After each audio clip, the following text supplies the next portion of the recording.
जैसा कि मैंने आपको बताया था कि टाइम एंड वर्क का जल्दी पार्ट 1 लेके आने वाला हूँ, मैं आपके साथ हूँ टाइम एंड वर्क का पार्ट 1 लेकर। जैसा कि आपने थंबनेल में देखा होगा, उसमें लिखा है basic concept and basic question. तो मैंने आपको जैसे कि पहले भी बताया था, time and work is the very important topic for all exam, railway हो, एसएससी हो, चाहे कोई सा भी एग्जाम ले लो आप, कितना बड़े से बड़ा हो चाहे छोटे से छोटा हो, टाइम एंड वर्क के क्वेश्चन आना ही आना है। चाहे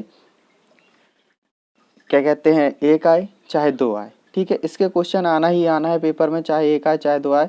और यदि आपने टाइम एंड वर्क अच्छे से पढ़ लिया तो आपका पाइप एंड टंकी भी हो जाएगा लगभग 70 से 80% कंप्लीट। ठीक है, तो हम आज चालू करते हैं time and work basic concept के साथ।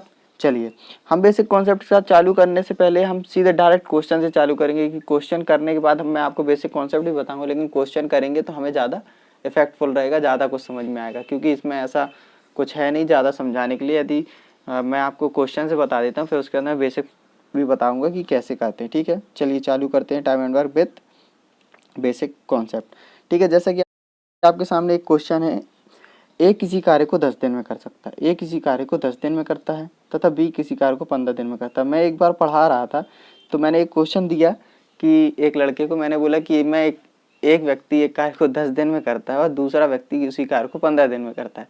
मैंने बोला इसको सॉल्यूशन करके बताओ भाई, क्या आएगा आंसर। तो उसने बोला इट्स अ वेरी इजी, ए किसी काम को 10 दिन में करता है और बी किसी काम को 15 दिन में करता है, तो दोनों मिलकर उसको 25 दिन में करेंगे। ठीक है, तो हमको ऐसे ऐसे नहीं सीखना है ना कि ये किसी काम को 10 दिन में करता है, बी 15 दिन में करता है, तो दोनों मिलकर 25 दिन में करेंगे। ठीक है, तो हम जो ये क्वेश्चन करेंगे, पहले ही क्वेश्चन हम इतने अच्छे से समझ लें कि आने वाले सब क्वेश्चन हमारे लिए इजी हो जाए। यदि पहले ही क्वेश्चन हमको अच्छे से समझ में नहीं आया तो हमारे लिए आने वाला पूरा टॉपिक या कोर्स खराब हो जाएगा। ठीक है, तो ए किसी काम को 10 दिन में करता है, बी किसी काम को 15 दिन में करता है। टाइम एंड वर्क पढ़ने के लिए सबसे इंपॉर्टेंट चीज़ है, मैं आपको एक बात और बता दूं कि यदि आपके पास बड़ी चीज़ है तो उसको छोटी करने में और बड़ी करने में दिक्कत होती है। मैं एक एग्जांपल बता दूं, जैसे कि मैंने बोला कि मैं एक दिन में एक रोटी खाता हूँ। यदि आपको छोटी चीज़ पता होगी, यदि आपको एक दिन का कार्य पता होगा, यदि आपको एक चीज की यूनिट पता होगी, तो आप 10 की भी निकाल सकते हो, 20 की भी निकाल सकते हो, 50 की भी निकालते हो, 100 की भी निकाल सकते हो, 1000 की भी निकाल। तो वैसे ही हम यहाँ पे टाइम एंड वर्क में ये कोशिश करेंगे, या तो हमें एक दिन का कार्य मिल जाए लोगों का, या पूरा टोटल वर्क मिल जाए।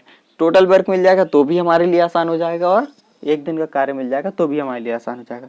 आपके सामने क्वेश्चन है, ए किसी कार्य को 10 दिन में करता है, बी 15 दिन में करता है। ठीक है, मैंने लिख लिया, आप सिर्फ ये देखें जहाँ जहाँ मैं पेन चला रहा हूँ।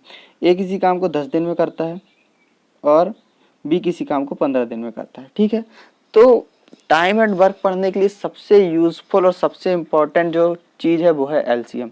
विदाउट एलसीएम आप टाइम एंड वर्क नहीं कर सकते। ठीक है, तो एलसीएम मुझे ऐसा लगता है कि एलसीएम आपसे आता होगा, लेकिन मैं जब सिंप्लीफिकेशन वगैरह पढ़ाऊंगा या फिर एचसीएफ एलसीएम का पर्सनल टॉपिक पढ़ाऊंगा तो मैं उसमें आपको बहुत अच्छे तरीके से सिखा दूंगा एलसीएम और एचसीएफ। मैं अभी वो वाले चैप्टर इसलिए नहीं ले रहा हूँ कि वो चैप्टर में जैसे सिंप्लीफिकेशन हो गया, एलसीएम एचसीएफ, इसमें बहुत सारे क्वेश्चन है, बहुत सारे टाइप है, तो हम इसको एग्जाम समय में करेंगे तो माइंड में रहेगा। ठीक है, तो इसलिए मैं ये टॉपिक ले रहा हूँ जो यूजफुल भी है और थोड़ा अच्छे भी है। ठीक है, अब 10 और 15 का एलसीएम लेना है भाई, कैसे लें? तो एलसीएम लेने का बहुत सारी मेथड मैं आपको बता दूं, या तो आप ऐसे लिख लें 10 15, फिर एक लाइन ऐसे खींच के पहले 2 से करें फिर 3 से, ये भी है। और दूसरा मेथड मैं क्या बता दूं कि ये दोनों नंबर को ऐसे नंबर से काटो जिससे दोनों कट जाएं। ठीक है, अब देखो 10 और 15 का ऐसे कट जाएगा, 5 से भी कट जाएगा, और क्या कहते हैं 5 से कट जाएगा। ठीक है, 5 से कट जाएगा तो आप यहाँ लिख दो 5, और ऊपर बचेगा कितना, 5 दूनी 10, तो बचेगा कितना 5, उसको लिख लो बगल में 2 बचेगा, फिर नीचे कितना बचेगा 3, तो 5 से कट गया वो 5 लिखो और जितना रिमेनिंग बचा वो लिख लो, तो क्या हो जाएगा 5, 2 और 3। तो जब हम इसका मल्टीप्लाई करेंगे तो हमारा एलसीएम क्या आएगा 30। और आपको बेसिक मेथड ही पता होगा, लाइन खींच के करने वाली ऐसी। तो जो हमारा एलसीएम आता है, अब यहाँ समझना, जो हमारा एलसीएम आता है वो हमारा होता है टोटल वर्क। एक चीज़ बहुत इंपॉर्टेंट याद रख लें कि जो हमारा एलसीएम आता है वो क्या होता है, हमारा टोटल वर्क। आपने टोटल वर्क निकाल लिया तो आपने आधा काम कर लिया। ठीक है, आपने जब टोटल वर्क निकाल लिया तो अब आपको क्या करना है, आपको पता है कि वो पूरा काम 10 दिन में कर रहा है और पूरा काम 15 दिन में करना है। आपके पास अब टोटल वर्क है, तो टोटल वर्क में पूरा जिस दिन काम करता है, जब आप उसको डिवाइड करोगे ना, जैसे 30 डिवाइडेड बाय 3 करोगे तो उसकी एफिशिएंसी निकल के आएगी। एफिशिएंसी मतलब कि वो कितना कामगार है, या फिर ये निकल के आएगा कि वो एक दिन में कितना काम करता है। ठीक है, तो ये जो ए कितने दिन में करता है, 10 दिन में काम करता है, और टोटल वर्क कितना है हमारा 30। ठीक है, तो 30 में जब हम 10 का डिवाइड करेंगे तो हमारे पास क्या आएगा, 3 आएगा। तो ए की एफिशिएंसी कितनी आ जाएगी, 3। समझ में आ रही बात, मैं एक बार और रिपीट कर देता हूँ। टोटल वर्क निकला हमारा 30, ए 30 काम कितने दिन में करता है, 10 दिन में, तो इसकी एफिशिएंसी कितनी आ जाएगी, 3, क्योंकि 30 में हम 10 का डिवाइड कर देंगे। ठीक है, फिर ऐसे बी की एफिशिएंसी कितनी आएगी, टोटल काम है 30 और वो टोटल काम 30 को कितने दिन में करता है, 15 दिन में, तो उसकी एक दिन का काम कितना आ जाएगा, 2। अब देखो उसकी एफिशिएंसी और काम करने के दिन को अगर मल्टीप्लाई करोगे ना आप, तो क्या आएगा, टोटल वर्क आ जाएगा। देखो 3 इंटू 10 30 टोटल काम आ गया, 2 इंटू 15 30 टोटल काम आ गया। ठीक है, तो ये याद रखना। अब इसकी एफिशिएंसी आ गई 3 और इसकी एफिशिएंसी आ गई 2, एक की आ गई 3, एक की आ गई 2। अब बोला क्या है, ये हमें देखना है क्वेश्चन में, क्या बोला, दोनों मिलकर। अब भाई दोनों का एक दिन का काम है 3 और एक का काम है 2, तो दोनों का एक दिन का काम कितना हो जाएगा, 5 हो जाएगा। दोनों को ऐड कर देंगे, एक दिन का काम हो गया 5। अब दोनों मिलकर एक दिन में 5 काम करते हैं, तुम्हारे पास है टोटल 30 काम, तो आप कितने दिन में कर लोगे, 30 डिवाइडेड बाय 5, तो कितना आ जाएगा, 6। तो ए और बी उस काम को मिलकर कितने दिन में कर लेंगे, 6 दिन में कर लेंगे। ठीक है, कोई बहुत बड़ा सवाल नहीं था, इसलिए मैंने इसको लिया था कि आपने इसको समझ लिया तो सब समझ में आ जाएगा। ठीक है, मैं एक बार और रिपीट कर दूं कि सबसे पहले हमको टोटल वर्क निकालना है एलसीएम से, देन फिर हमें एफिशिएंसी निकालना है। एफिशिएंसी आ गई तो जो क्वेश्चन है बोला है दोनों मिलकर, तो दोनों को ऐड करके टोटल वर्क में डिवाइड कर देंगे। ठीक है, हम चलते हैं थोड़े से कॉन्सेप्ट के ऊपर।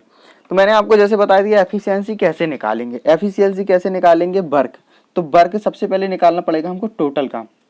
तो टोटल काम कैसे निकालेंगे, एलसीएम से। एलसीएम से जब हमने टोटल काम निकाल लिया ना, टोटल काम निकाल लिए, तो उसको नंबर ऑफ डेज से हम क्या कर देंगे, डिवाइड, तो हमारी एफिशिएंसी आ जाएगी। जैसे यहाँ पे देखो टोटल काम नंबर ऑफ डेज 10, इससे हम डिवाइड कर देंगे तो क्या आ जाएगी, हमारी एफिशिएंसी आ जाएगी। ठीक है, और हमें जब टोटल काम निकालना है ना, यदि टोटल काम निकालना और एफिशिएंसी और वर्क दिया है तो दोनों का मल्टीप्लाई कर देंगे। कैसे, एक वर्क और एफिशिएंसी का मल्टीप्लाई कर देंगे, टोटल काम आ जाएगा।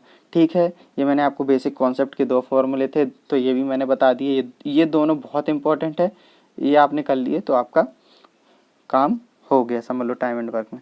अब आता मैंने एक क्वेश्चन और लिया है टाइम एंड वर्क का, वो भी बहुत सिंपल है, बिल्कुल बेसिक कॉन्सेप्ट, जैसा इसका नाम है टॉपिक का वैसे क्वेश्चन है कि राम किसी कार्य को 8 घंटे में करता है, चलो भाई ठीक है। श्याम उसी कार्य को 12 घंटे में करता है, चलो ठीक है। तो वह दोनों मिलकर कितने दिन में करेंगे। तो सबसे पहले हमने क्या देखा कि राम 8 दिन में, श्याम 12 दिन में।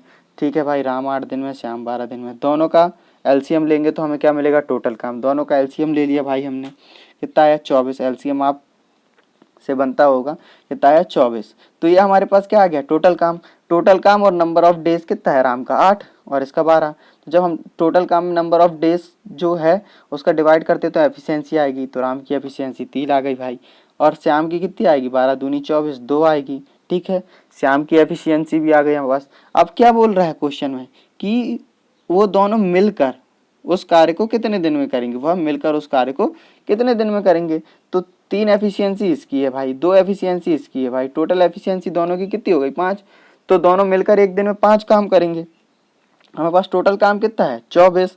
तो 24/5 क्या आ जाएगा हमारा आंसर।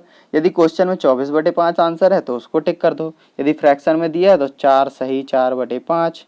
ठीक है, तो 4 सही 4/5, 5 चौको 20, 4 24/5। ठीक है, ये दोनों बहुत ही बेसिक थे क्वेश्चन में। जो अगला इस टाइम एंड वर्क का पार्ट 2 लेके आऊँगा, उसमें भी एक आध क्वेश्चन बेसिक रहेगा और एक आध थोड़ा सा उससे एक सीढ़ी ऊपर रहेगा।